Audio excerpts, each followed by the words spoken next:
Rogue One, a Star Wars story director, Gareth Edwards, talking about joining the galactic universe. And what I'm most excited about is the fact that Darth Vader is back in the latest Star Wars installment. Check out what Gareth had to say about the Dark Lord's return. Watch. Darth Vader, you realize, is a collection of different elements. And if you don't have all of them, he's not Darth Vader.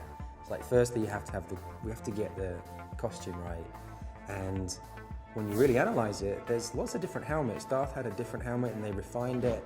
And what's interesting is as they went, their process got more, better and more perfected.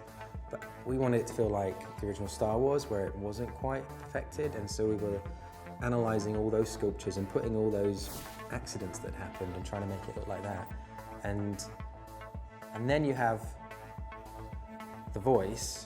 I was very lucky, I got to go to New York and meet James, and he did some audio voice work, and he's so down to earth. I think anyone else in the world, if they had created the voice of probably the most iconic character in the history of cinema, they'd really be owning it and flaunting it, and he's so not bothered by any of that. And on the way here, as I crossed the road, I saw 3 t-shirts with Darth Vader on, or in the windows, because The Force Awakens was coming out.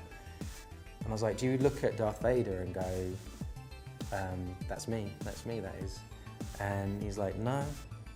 It's like, I think that's George, I just did the voice for it a few years back.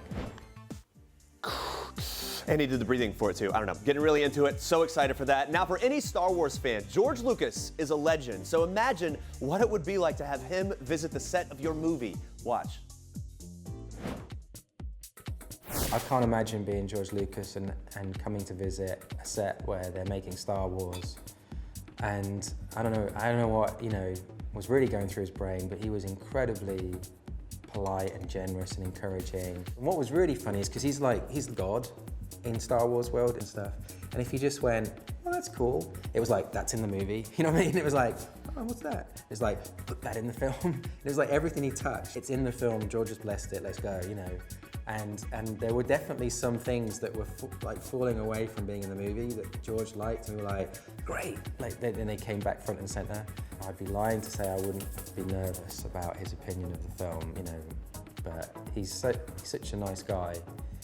And I was shocked at how funny he was. He's got a really dry sense of humor that threw us off guard a lot. He would make little jokes, and you wouldn't realize he was joking to start with, and he'd be criticizing something, and you'd go, oh God, we have to change it, oh God. And then you'd realize it was a joke, and you go,